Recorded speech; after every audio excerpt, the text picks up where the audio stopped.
Hello guys, कैसे हैं आप लोग। आज के स्पीकर पहचान क्लासेस में मैं लेके आई हूँ क्षितिज भाग 1 क्लास 9 सीबीएसई एनसीईआरटी के बेसिस पे। आज की क्लास में हम जानेंगे गद्य खंड पार्ट 3 उपभोक्तावाद की संस्कृति। ठीक है, जो किनका है, लेखक श्यामाचरण दुबे जी का। यह हिंदी की कौन सी विधा है, निबंध की विधा है। तो आज की इस क्लास में हम जानेंगे लेखक परिचय, पाठ परिचय और अंत में प्रश्न अभ्यास। तो नाउ स्टार्ट, परिचय से स्टार्ट करें। श्यामाचरण दुबे साहसिक एवं मानवीय गुणों से संपन्न व्यक्ति। ऐसे ही व्यक्ति किसी क्षेत्र में परिवर्तन ला सकते हैं। इन्होंने साहित्य और समाज दोनों के क्षेत्र में महत्वपूर्ण परिवर्तन लाए। इनका मुख्य परिचय, ये भारतीय समाजशास्त्री एवं साहित्यकार हैं। इनको एक कुशल प्रशासक और विभिन्न अंतर्राष्ट्रीय संस्थाओं के सलाहकार के रूप में याद किया जाता है। ये 1975 से 1976 तक भारतीय समाजशास्त्रीय सोसाइटी के पूर्व अध्यक्ष रहे। इनका जन्म 25 जुलाई 1922 सिवनी गांव बुंदेलखंड मध्य प्रदेश में हुआ। इनके पिता कोर्ट ऑफ वार्ड्स के प्रबंधक थे, यानी जो वार्ड्स बनाए जाते हैं अलग अलग एडमिनिस्ट्रेटिव डिपार्टमेंट के, प्रशासनिक विभाग के, उनके ये प्रबंधक थे, मैनेजर थे। इनकी माता एक राष्ट्रवादी महिला थी जो राष्ट्र के प्रति हमेशा से समर्पित थी। एक घरेलू होते हुए भी उन्होंने समाज के लिए एक बहुत बड़ा काम किया। और एक दुर्भाग्यवश लेखक के 7-8 वर्ष की अवस्था में ही उनका निधन हो गया। उनकी पत्नी लीला दुबे एक प्रसिद्ध मानव विज्ञानी और नारीवादी विदुषी थी। इनकी शिक्षा पीएचडी तक हुई, जो उन्होंने नागपुर विश्वविद्यालय से प्राप्त की। ठीक है बेटा। उनकी प्रमुख रचनाओं में मानव और संस्कृति, परंपरा और इतिहास बोध, संस्कृति तथा शिक्षा, समाज और भविष्य, भारतीय ग्राम, समय और संस्कृति आदि प्रमुख है।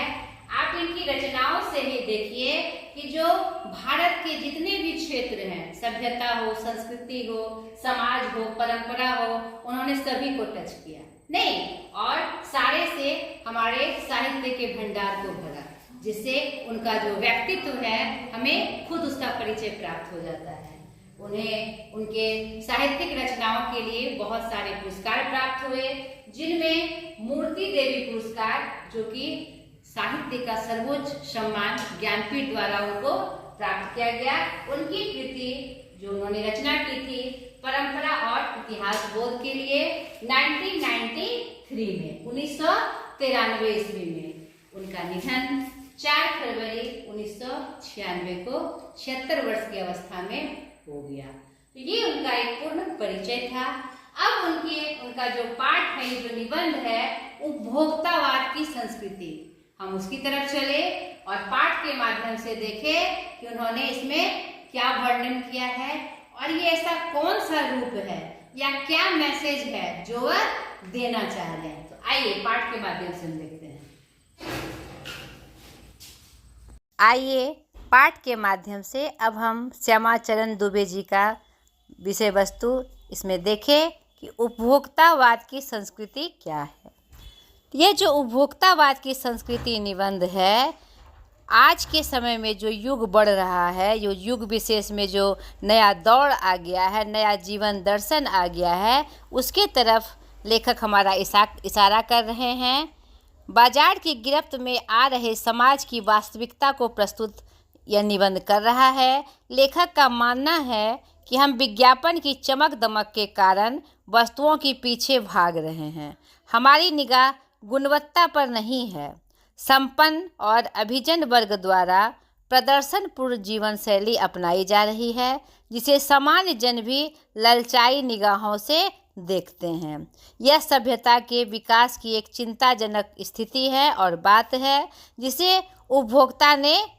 जिसे उपभोक्तावाद ने परोसा है। ठीक है, लेखक की यह बात महत्वपूर्ण है कि जैसे जैसे यह दिखावे की संस्कृति फैलेगी, सामाजिक अशांति और विषमता बढ़ेगी नहीं, क्योंकि बड़े लोग जिस चीज़ का प्रदर्शन करते हैं, गरीब लोग भी प्रदर्शन से आकर्षित होकर वैसा ही करना चाहेंगे और उसकी आपूर्ति नहीं होगी तो समाज में अशांति और विषमता बढ़ेगी ही। तो कविता पाठ के जो पंक्ति है उसके माध्यम से हम देखें, जो इन्होंने शुरुआत की है कि इस पाठ में जो एक नया युग का प्रादुर्भाव हुआ है हमारे सामने, उसका वर्णन स्पष्ट रूप से किया गया है और उसकी जो हानि है उसके तरफ लेखक हमारा इशारा कर रहे हैं ताकि हम सचेत हो जाएं। नहीं, आज चारों तरफ विज्ञापन का दौर है। एक नई जीवन शैली अपना वर्चस्व स्थापित कर रही है और उसके साथ ही साथ एक नया जीवन दर्शन भी हमारे सामने आ रहा है, उपभोक्तावाद का दर्शन। ये उपभोक्तावाद क्या है? यानी विज्ञापन के माध्यम से या बाजार में अपने फायदे के लिए लोग हमें आकर्षित करने के लिए, उस वस्तु को खरीदने के लिए बहुत बड़े बड़े लुभावने तरीके से, आकर्षक तरीके से विज्ञापन का प्रयोग कर रहे हैं और उस विज्ञापन के मोह में, आकर्षण में आकर बिना उसकी गुणवत्ता देखे हम उन चीज़ों को खरीद रहे हैं और खरीद ही नहीं रहे हैं, उसे खरीद कर हम दिखावा भी कर रहे हैं और इस प्रदर्शन में हम क्या कर रहे हैं? अपना ही नुकसान कर रहे हैं और हमारा देखा देखी समाज के और लोग भी इसके तरफ जा रहे हैं और पूरे समाज में एक अजीब सा माहौल पैदा हो गया है, उपभोक्तावाद का माहौल, कि हम कितना उपभोग कर सकते हैं। उपभोक्तावाद यानी उपभोक्तावाद, उपभोक्ता जो भोग करता है, नहीं, ग्राहक जो भोग करता है, उसकी धारा आज चारों तरफ फैल गई है। नहीं, विलासिता की सामग्रियों से बाजार भरा पड़ा है जो हमें लुभाने की जोड़ तोड़ कोशिश में निरंतर लगी रहती है। दैनिक जीवन में काम आने वाली वस्तुओं को ही लीजिए, टूथपेस्ट चाहिए, यह दांतों को मोती जैसा चमकीला बनाता है, यह मुंह की दुर्गंध हटाता है, यह मसूड़ों को मजबूत करता है और वह पूर्ण सुरक्षा देता है। वह सब करके जो 3-4 पेस्ट अलग अलग करते हैं, किसी पेस्ट का मैजिक फार्मूला है नहीं। कोई बबूल के नीम के गुणों से भरपूर है, कोई ऋषि मुनियों द्वारा स्वीकृत तथा मान्य वनस्पति और खनिज तत्वों के मिश्रण से बना है। जो चाहे चुन लीजिए। यदि पेस्ट अच्छा है तो ब्रश भी अच्छा होना चाहिए। आकार, रंग, बनावट, पहुँच, सफाई की क्षमता में अलग अलग, एक से एक बढ़कर। नहीं, मुंह की दुर्गंध से बचने के लिए माउथवाश भी चाहिए। सूची और भी लंबी हो सकती है।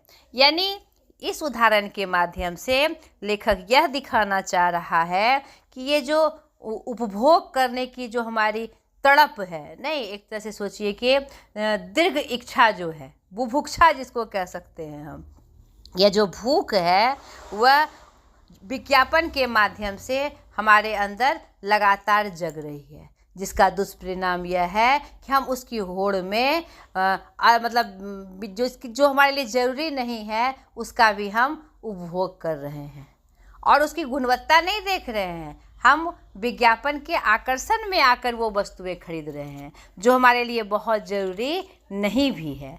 नहीं, हम परंपरागत चीज़ों को एवॉइड कर रहे हैं, उसका विरोध कर रहे हैं और ये केमिकल से बने हुए या फिर हमें पता ही नहीं है कि हमें कौन सा पेस्ट यूज करना चाहिए। पेस्ट यूज करना है, फिर माउथवाश भी यूज करना है, उसके लिए अच्छे ब्रश भी चाहिए। तो इस होड़ में हम उसी में उलझे रहते हैं। यह एक उदाहरण हुआ, नहीं, ये पेस्ट का एक उदाहरण हुआ। ऐसी बहुत सारी वस्तुएं मार्केट में है, बाजार में है, जो हमें लुभा रही है और उसके मतलब अंधे होकर हम उस दौड़ में शामिल हो रहे हैं। तो यह जो रूप हमारे समाज में आ रहा है, यह जो धारा हमारे समाज में बह रही है, इसके जो दुष्परिणाम हैं अभी से दिख रहे हैं, लेकिन हम उसकी तरफ ध्यान नहीं दे पा रहे हैं। यह समाज में जो विषमता और परेशानी का दौर खड़ी कर रही है, उसकी तरफ हमारा ध्यान नहीं जा रहा है। नहीं, लेखक उसी तरफ हमारा इशारा कर रहे हैं। अब देखिए, बिस्कुट जैसी चीज़, नहीं, बिस्कुट खाद्य पदार्थ होता है। अब बिस्कुटों की लंबी लाइन है, हम खुद कंफ्यूज कर जाते हैं कि विज्ञापन को देखकर कि कौन सा बिस्किट खरीदें, और उस होड़ में हम यह भूल जाते हैं कि वह जो बनी चीज़ है वह सही भी है कि नहीं। वह हमारे मुंह से जो हमारे वो पेट में जाएगी, जो सिर्फ स्वाद को लेकर हम जो आकर्षित हो रहे हैं या विज्ञापन के आधार पे जो हम आकर्षित हो रहे हैं, वह हमारे लिए उपयोगी है भी या नहीं, कहीं वह स्वास्थ्य की दृष्टि से हानिकारक तो नहीं है। इस तरफ लेखक हमारा इशारा कर रहे हैं। छोड़िए इस सामग्री को, आगे की पंक्तियां में, वस्तु और परिधान की दुनिया में आइए। जगह जगह बुटीक खुल गए हैं, नए नए डिजाइन के परिधान बाजार में आ गए हैं। ये ट्रेंडी हैं और महंगे भी। पिछले वर्ष के फैशन इस वर्ष शर्म की बात है। यानी इस विज्ञापन के माध्यम से जो हम कपड़े पहनते हैं और क्या कहते हैं, जो वस्तुएं खरीदते हैं दैनिक दिनचर्या के लिए, उसमें ऐसी ऐसी लुभावने वाली बात होती है, यानी कि इस तरीके से हमारे सामने पेश की जाती है कि हम उधेड़बुन में आ जाते हैं, क्या मेरे लिए सही और क्या गलत। नहीं, हर बार एक नई चीज़ को प्रस्तुत हमारे सामने किया जाता है और हमारी पुरानी खरीदी गई चीज़ों को बेकार या फैशन से बाहर कहा जाता है। और हम भी एक बार ये सोच ही लेते हैं कि सच में अब तो ये नया ट्रेंड में ये आया है, पुराना ट्रेंड का कपड़ा क्यों पहने, पुराने ट्रेंड का वस्तु क्यों ले, और इसकी होड़ में हम बेवजह बहुत सारे खर्चे भी कर देते हैं और जो हमारे पास चीज़ है उसका हम इग्नोर भी करते हैं, उस पर हम ध्यान नहीं देते, उसका हम बहिष्कार करते हैं। तो यह जो स्थिति है बहुत ही चिंतनीय है। ठीक है, सामंती संस्कृति के तत्व भारत में पहले से भी रहे हैं, नहीं, मगर इस उपभोक्तावाद इस संस्कृति में जुड़ा रहा है। आज सामंत बदल गए हैं, सामंती संस्कृति का मुहावरा बदल गया है।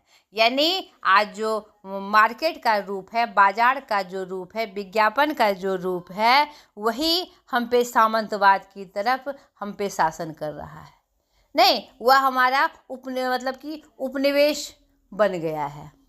आज से जो इतिहास में पहले जो हम पे शासन करते थे और हमें हर तरह से अपने कैप्चर में रखते थे, वही बात आज उपभोक्तावाद कर रहा है और हम इसे समझ नहीं पा रहे हैं। ठीक है, हम सांस्कृतिक अस्मिता की बात कितनी ही करें, परंपराओं का अवमूल्यन हुआ है, आस्थाओं का क्षरण हुआ है।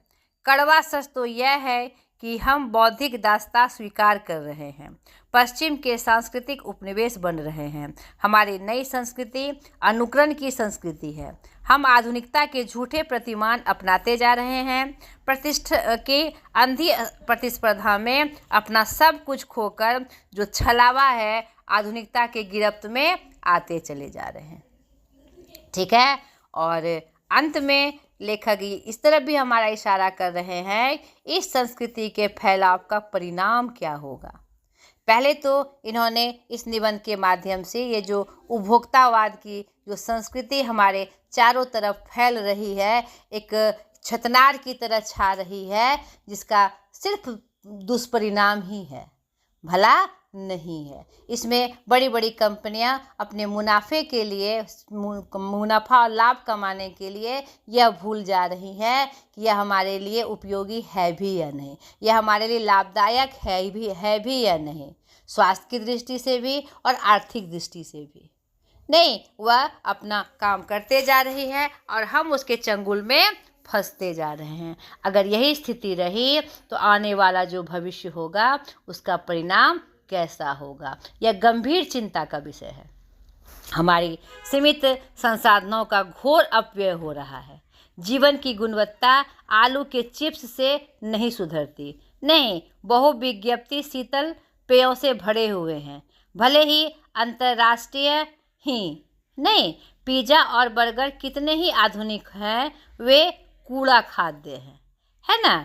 वह स्वास्थ्य की दृष्टि से हमारे लिए हानिकारक है। इस चीज़ को हम जान रहे हैं, लेकिन प्रतिस्पर्धा की दौड़ में विज्ञापन के चक्कर में हम उसे लगातार खा रहे हैं, क्योंकि सामने वाला प्रभुत्व वर्ग उसे खा रहा है, तो हम क्यों नहीं? हम मध्यम वर्गीय क्यों नहीं? हम निम्न वर्गीय क्यों नहीं? हम उससे पीछे क्यों रहे? यानी ऐसी स्थिति आ गई है, ऐसी विषमता और अशांति की स्थिति आ गई है, जिससे हम खुद ही नहीं समझ पा रहे हैं कि हम कहाँ चले जा रहे हैं, नहीं कहाँ हमारे साथ धोखा हो रहा है। ठीक है, और इसी की तरफ इशारा करते हुए यह निबंध हमारे सामने प्रस्तुत है। जैसे जैसे दिखावे की यह संस्कृति फैलेगी, सामाजिक अशांति भी बढ़ेगी, हमारी सांस्कृतिक अस्मिता का ह्रास होगा, नुकसान होगा। हम लक्ष्य से भ्रम से घिर जाए, अपने लक्ष्य से भ्रमित हो जाएंगे और हर तरह चिंताओं से और कष्टों से घिर जाएंगे। नहीं, विकास के जो विराट उद्देश्य हैं, हम आज जो हम सोच रहे हैं कि हम विकसित राष्ट्र की श्रेणी में खड़े हो जाएं, तो इस उपभोक्तावाद जो एक कंटक बना हुआ है, राह का रुकावट बना हुआ है, यह हमें विकास के राह पर नहीं पहुंचा पाएगा। जो हमारा उद्देश्य है, विराट उद्देश्य है विकास के पथ पर आगे बढ़ना, इससे हम आगे नहीं बढ़ पाएंगे। हम झूठी तुष्टि के तात्कालिक लक्ष्यों का पीछा कर रहे हैं, नहीं मतलब झूठी संतुष्टि के लिए हम ऐसा काम कर रहे हैं। मर्यादाएं टूट रही है, नैतिक मानदंड ढीले पड़ रहे हैं, नहीं क्योंकि फैशन के इस दौड़ में हम यह भी भूल रहे हैं कि हमारे लिए कौन से कपड़े हमें पहनने चाहिए, कौन से कपड़े हमारे लिए सही हैं या गलत है, या ट्रेंड में है या फैशन में है। इस मतलब नाम को जपते हुए इस भागम भागी में हम ऐसा कुछ कर जाते हैं जो हम मजाक के पात्र बन जाते हैं और अपनी संस्कृति सभ्यता को भी धूमिल करते चले जाते हैं। भोग की आकांक्षाएं आसमान को छू रही है, किस बिंदु तक यह रुकेगी यह हमें पता ही नहीं चल रहा है। नहीं, गांधी जी ने कहा था कि हम स्वस्थ सांस्कृतिक प्रभावों के लिए अपने दरवाजे खिड़की खुले रखें, पर अपनी बुनियाद पर कायम रहें। यानी दरवाजे खिड़की खुले रखने का मतलब है जो आधुनिक रूप है और आधुनिक दौर का जो संयमित रूप है, हम उसमें आगे बढ़े, नई नई तकनीक के माध्यम से, उच्च शिक्षा के माध्यम से, नहीं उच्च सभ्यता के माध्यम से, ये नहीं कि मतलब कि ओछी चीज़ों के माध्यम से, नहीं जिसमें कोई गुणवत्ता नहीं हो, उसके माध्यम से हमें मॉडर्न नहीं बनना है, आधुनिक नहीं बनना है। तो उपभोक्तावाद की यह संस्कृति हमारी सामाजिक नींव को हिला रही है। यह एक बड़ा खतरा है और जो भविष्य के लिए एक हमारे लिए बहुत बड़ी चुनौती है।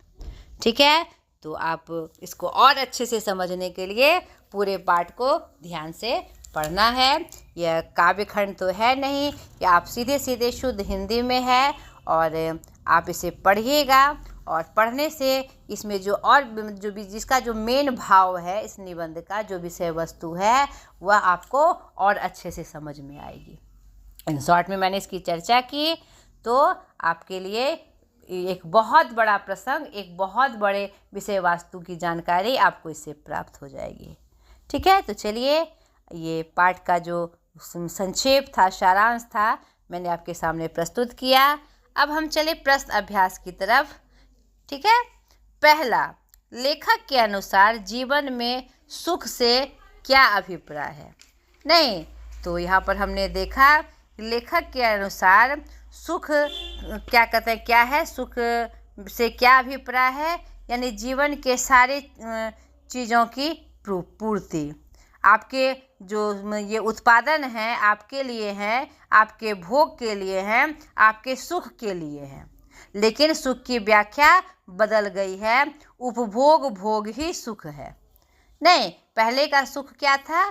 जो आपकी आवश्यकताओं की पूर्ति करे वह सुख था, लेकिन आज का सुख क्या हो गया है? जो उपभोग हम कर रहे हैं, भोग ही सुख है। नहीं, एक सूक्ष्म बदलाव आया है इस सुख की नई स्थिति में। ठीक है, दूसरा, आज की उपभोक्तावादी संस्कृति हमारे दैनिक जीवन को किस प्रकार प्रभावित कर रही है। तो हमने पाठ के माध्यम से देखा। जब आप पाठ को विस्तार से पढ़ेंगे, अच्छे से पढ़ेंगे, तो आप देखेंगे कि आज की उपभोक्तावादी संस्कृति हमारे दैनिक जीवन को पूरी तरह से प्रभावित कर रही है। हमारे दिन की शुरुआत जो हमारे दैनिक कार्य मुँह धोने या स्नान करने से होती है, उसमें भी हम विज्ञापन के चपेट में आकर क्या कहते हैं, अलग अलग चीज़ें खरीद रहे हैं। नहीं, पेस्ट ही है जो दांतों को साफ करता है, उसके मतलब होड़ में, विज्ञापन के होड़ में हम समझ ही नहीं पा रहे हैं कि हमें कौन सा पेस्ट खरीदना है या कौन हमारे दांतों के लिए सुरक्षित है। नहीं, उसके साथ साथ हम माउथ वॉश का प्रयोग कर रहे हैं। ब्रशों के विज्ञापन की लंबी होड़ है, उसमें हम मतलब कि सिर्फ विज्ञापन के आकर्षण में आकर उसकी गुणवत्ता को बिना देखे हम ब्रश खरीद रहे हैं। नहीं, अब साबुन की बड़ी बड़ी कंपनियां हैं और ऐसे ऐसे विज्ञापन हैं जो अभिनेताओं के माध्यम से, बड़े बड़े लोगों के माध्यम से दिखाए जा रहे हैं, तो हम कंफ्यूज कर जाते हैं कि हमारे लिए क्या सही क्या गलत। नहीं, खाने पीने की चीज़ों में भी विज्ञापन का ऐसा रूप फैला हुआ है कि हम उसको लगातार खा रहे हैं बिना उसके लाभ हानि को समझे।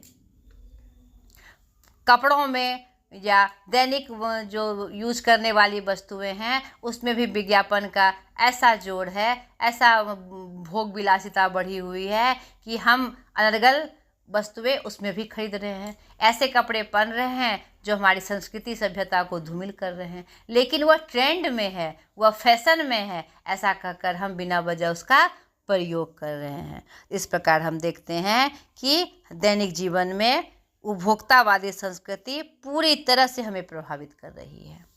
तीसरा, लेखक ने उपभोक्ता संस्कृति को हमारे समाज के लिए चुनौती क्यों कहा है। तो हमने इन शॉर्ट में देखा कि यह हमारे लिए चुनौती ही है ना, क्योंकि इसके जो दुष्परिणाम हैं यह लगातार हमें अपने शिकंजे में कसते जा रही है। हम बिना वजह क्या कहते हैं, सामानों को खरीद रहे हैं, विज्ञापन से आकर्षित होकर सामानों को खरीद रहे हैं, ऐसे सामानों को खरीद रहे हैं जिसकी गुणवत्ता की जांच हम कर ही नहीं रहे हैं, सिर्फ विज्ञापन के चक्कर में हम उसे खरीद रहे हैं। और इस होड़ में अपने दोस्तों को, रिश्तेदारों को भी इसकी सलाह दे रहे हैं, उसे भी इसकी तरफ आकर्षित कर रहे हैं। यानी इस अंधी दौड़ में हम सबको शामिल करते हुए दौड़ रहे हैं। इससे समाज में जो मतलब रूप आया है, उसमें जो गरीब तबके के लोग हैं वह भी इसकी दौड़ में शामिल हैं।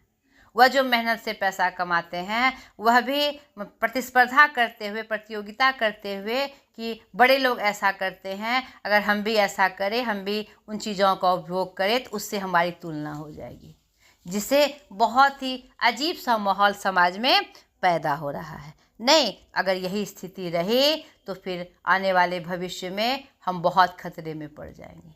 नहीं, इसका जो दुष्परिणाम होगा उससे हम विकसित रूप में क्या खड़े होंगे, हम और भी 10 साल पीछे चले जाएंगे। यह हमारे लिए एक बहुत बड़ी चुनौती है। ठीक है। चौथा प्रश्न, आशय स्पष्ट कीजिए। तो इस तरह के जब प्रश्न आते हैं तो पहले हम पाठ का परिचय देते हैं, फिर लेखक कवि का परिचय देते हैं और फिर पाठ का मुख्य भाव बताते हुए पंक्ति का अर्थ संदर्भित करते हैं। जैसे क नंबर, जाने अनजाने आज के माहौल में आपका चरित्र भी बदल रहा है और आप उत्पाद को समर्पित होते जा रहे हैं। बिल्कुल, प्रस्तुत पंक्ति हमारे पाठ्य पुस्तक उपभोक्तावाद की संस्कृति से ली गई है, जिसके लेखक श्यामाचरण दुबे जी हैं। उन्होंने इस पाठ के माध्यम से उपभोक्तावाद की जो संस्कृति है, जो बाजार की गिरफ्त में आकर मतलब समाज के रूप को जो बदल रही है, उसकी तरफ हमारा यह इशारा कर रहे हैं। नहीं, लेखक को यह बात बिल्कुल महत्वपूर्ण है कि जैसे जैसे यह दिखावे की संस्कृति फैलेगी, सामाजिक अशांति और विषमता बढ़ेगी। नहीं, और सच में जाने अनजाने आज के माहौल में हमारा चरित्र भी बदलते जा रहा है। क्यों? क्योंकि विलासिता की सामग्रियों से बाजार भरा पड़ा है। हमें लुभाने के लिए जी तोड़ कोशिश लगातार विज्ञापनों के माध्यम से चल रही है। नहीं, तो हम क्या कर रहे हैं, उसमें फंसकर नहीं, उससे आकर्षित होकर हम अपना रूप बदल रहे हैं। क्या कर रहे हैं, कोई भी सामान हम उसकी गुणवत्ता को देखकर नहीं खरीद रहे हैं, हम विज्ञापन को देखकर खरीद रहे हैं। एक में हल्की खुशबू है, एक हमें शरीर को तरोताज़ा रखता है, दूसरा पसीना रोकता है, एक साबुन की बात कह लीजिए, तीसरा जम्स से हमारी रक्षा करता है, यह लीजिए।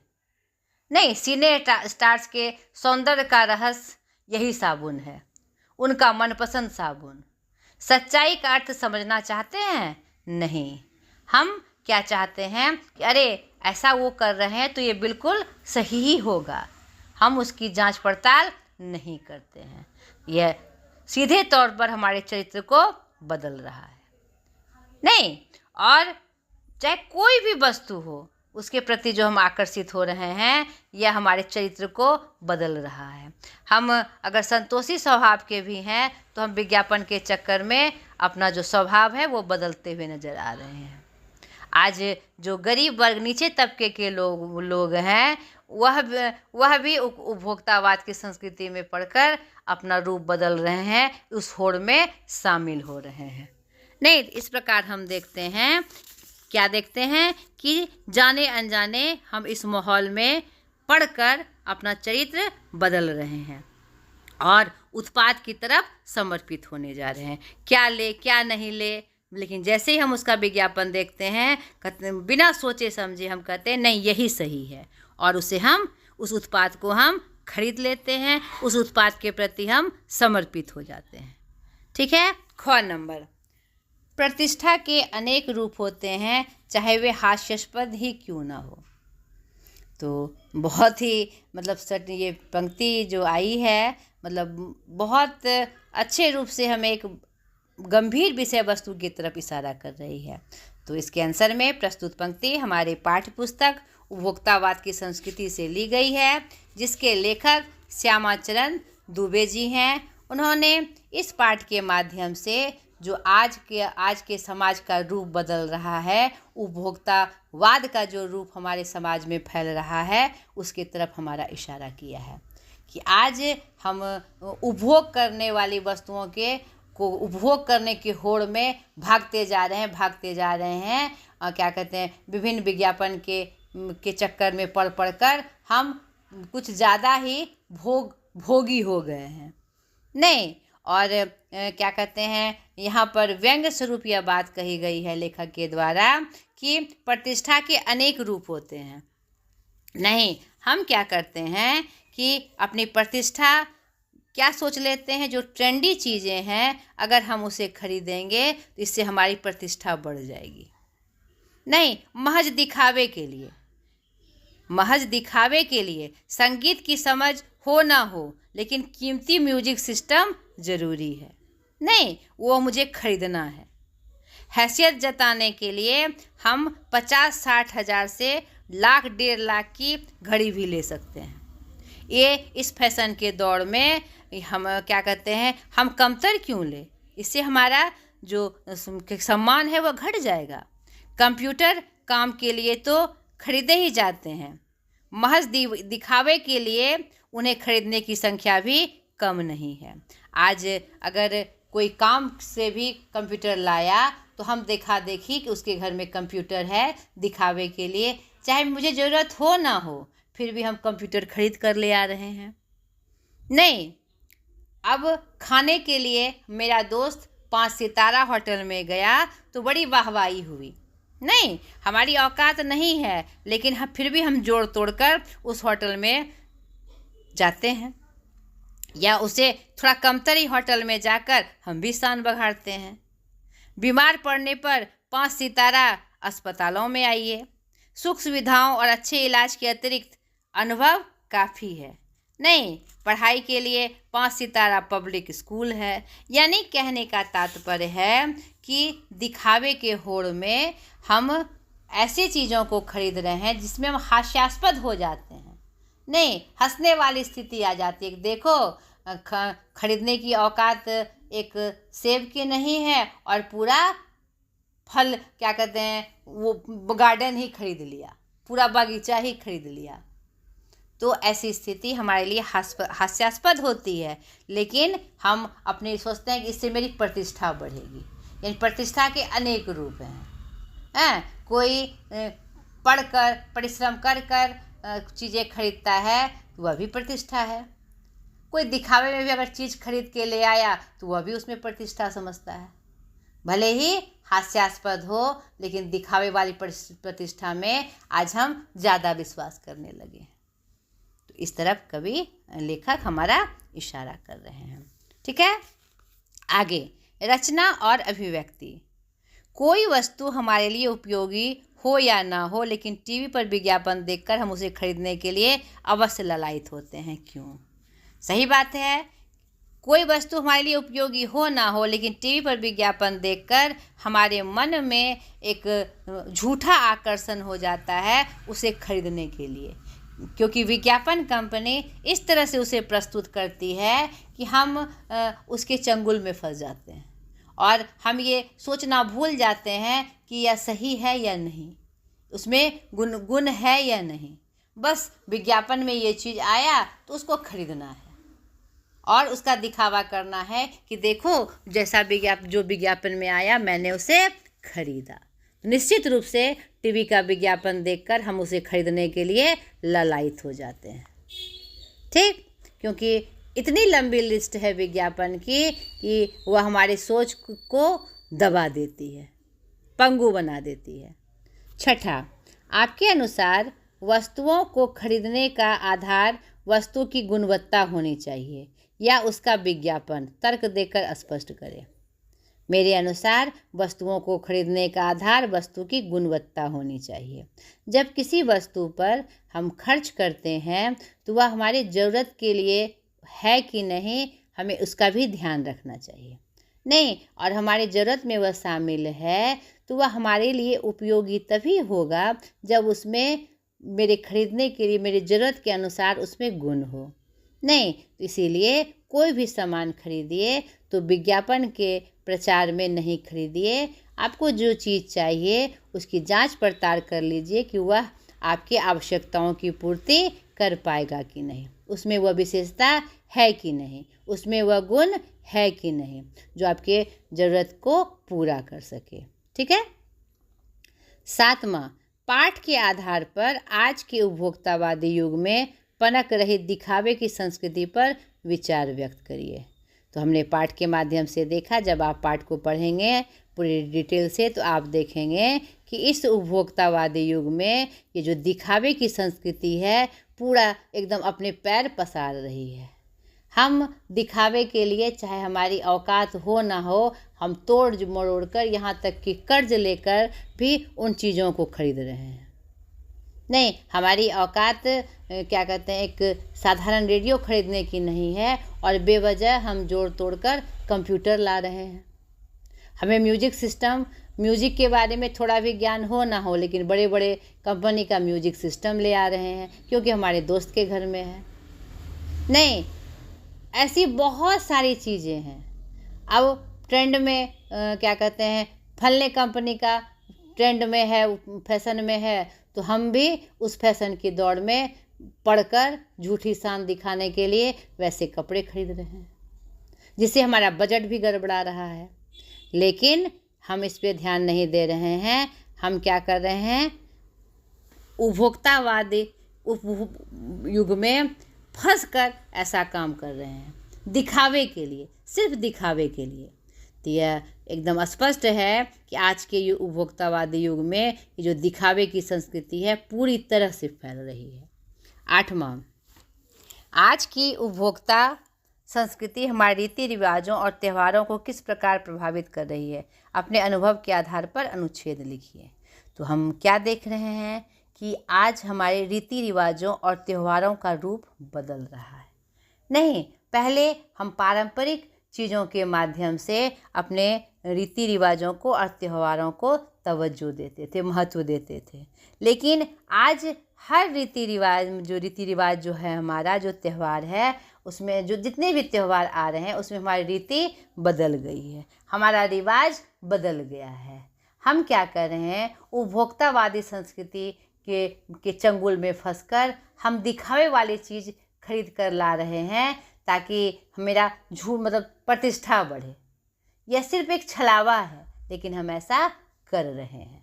नहीं, पर्दे अभी ख़राब नहीं हुए हैं, लेकिन मेरे दोस्त ने नए पर्दे लगाए तो फिर हम भी क्या करते हैं, उन पर्दों को हटाकर नए पर्दा लगाते हैं। और भी क्या कहते हैं, जो तरीके हैं हमारे त्यौहार मनाने के, पहले पारंपरिक गीतें, लोक साहित्य के गीतें हमारे त्योहारों में गाई जाती थी। आज हम डीजे बजाकर क्या कहते हैं, झूठा मतलब इंग्लिश डांस कर कर हम अपने त्योहारों को मना रहे हैं। नहीं, पहले के ज़माने में जो हमारे मुख्य पर्व हैं, दिवाली है, दशहरा है, ईद है, उसकी जो परंपरा थी, जो रीति थी, आज एकदम से बदली हुई नज़र आती है। आज हम उसमें भी दिखावे का जो रोग है लेके चले आए हैं। दिखावे के लिए हम क्या कहते हैं, कुछ भी करने को तैयार हैं। त्यौहार में भी उसने मंदिर को क्या कहते हैं, टाइल्स मार्बल से सजाया तो हम भी संगमरमर से सजाएंगे, ऐसी बातें हो रही हैं।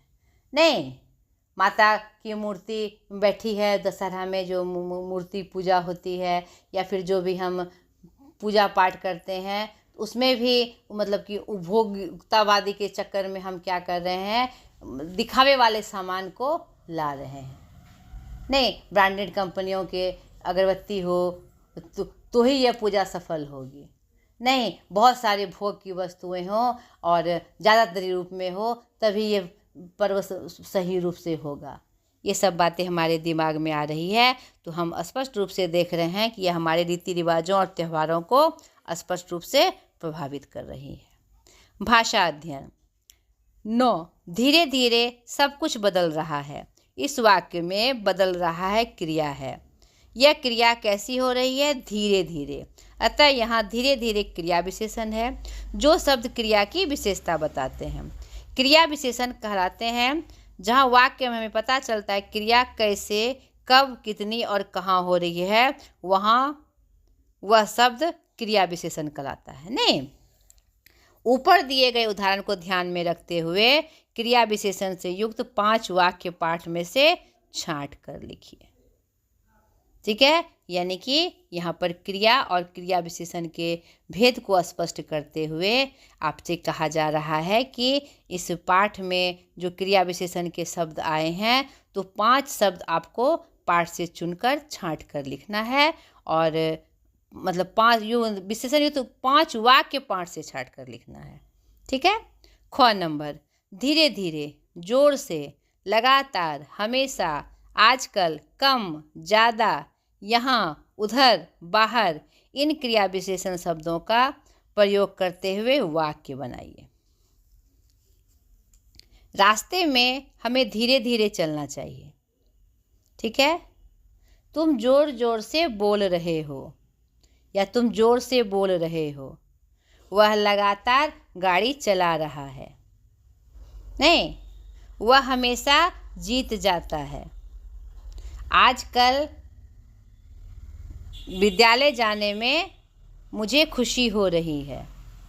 नहीं, वह कम खा रहा है। वह ज़्यादा सोच रहा है। यहाँ काम हो रहा है। उधर मत जाओ। ठीक है। बाहर क्या हो रहा है। यानी ये शब्द क्रिया की विशेषता बतला रहे हैं और उसको हमने वाक्य में प्रयोग किया।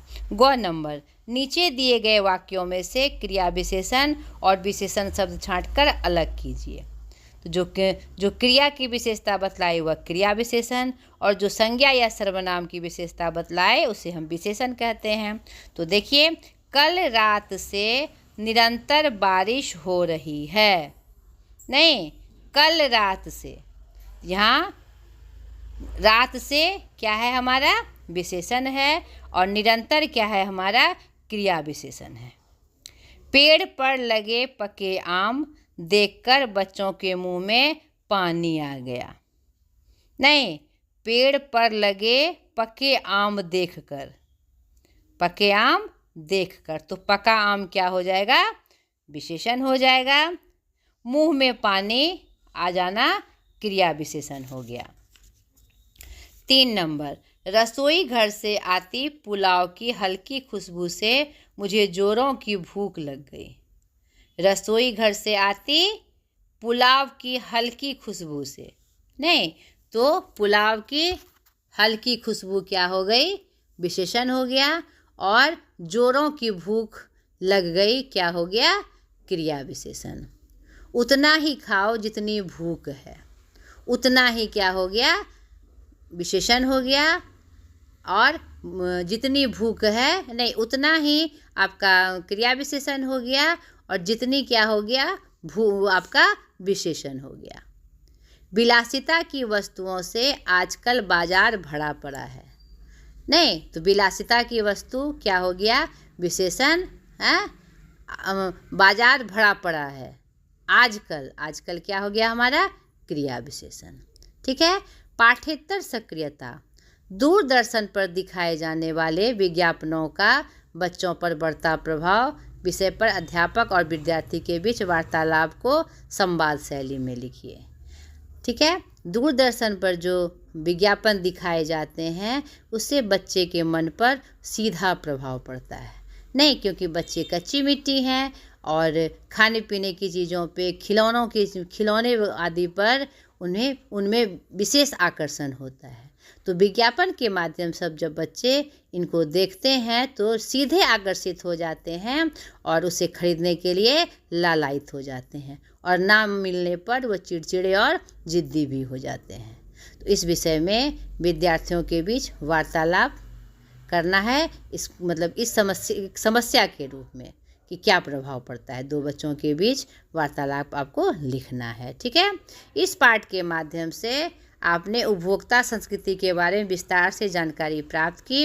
अब आप अपने अध्यापक की सहायता से सामंती संस्कृति के बारे में जानकारी प्राप्त करें और नीचे दिए गए विषय के पक्ष अथवा विपक्ष में कक्षा में विचार प्रकट करें। क्या उपभोक्ता संस्कृति सामंती संस्कृति का ही विकसित रूप है? बिल्कुल।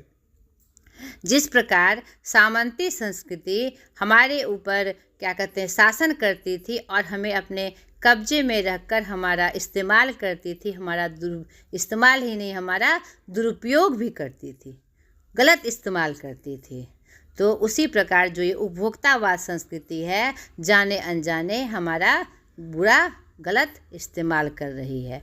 तो इस संदर्भ में आप अपने जो मत है आपने इस पाठ के माध्यम से भी जाना, उपभोक्तावाद की जो हानि है। और सामंती संस्कृति जो है, सामंतवाद क्या था? जब कोई दूसरा देश या कोई बड़ा व्यक्ति किसी देश विशेष पर या समाज विशेष पर या व्यक्ति विशेष पर शासन करता था, उसे ही क्या कहा, कौन सी संस्कृति कहते हैं? सामंती संस्कृति कहते हैं, एक गुलाम की तरह। ठीक है। तो दोनों में क्या कहते हैं, दोनों उसी के जैसे, यानी उपभोक्तावाद संस्कृति उसी का विकसित रूप है, इसको आपको स्पष्ट करना है। ठीक है। आप प्रतिदिन टीवी पर ढेरों विज्ञापन देखते सुनते हैं और इनमें से कुछ आपकी ज़बान पर चढ़ जाते हैं। आप अपनी पसंद की किन्हीं 2 वस्तुओं का विज्ञापन तैयार कीजिए। तो आप रोज़ कोई ना कोई विज्ञापन देखते हैं, तो आपको जो 2 विज्ञापन पसंद हो उसे समझकर आप उसको लिख लीजिए। ठीक है। तो ये थोड़ा बड़ा अभ्यास था, हमने आपसे इसका जिक्र किया। आशा करती हूँ ये आपको समझ में आया होगा। सर्वप्रथम आप पाठ को पूरी तरह से पढ़ लें, उसके बाद ही अभ्यास को बनाएं, तो यह और स्पष्ट रूप से बनेगा। चलिए, आज तक के लिए इतना ही। अगले वीडियो में अगले नए पाठ के साथ मैं फिर हाजिर होंगी। बाय।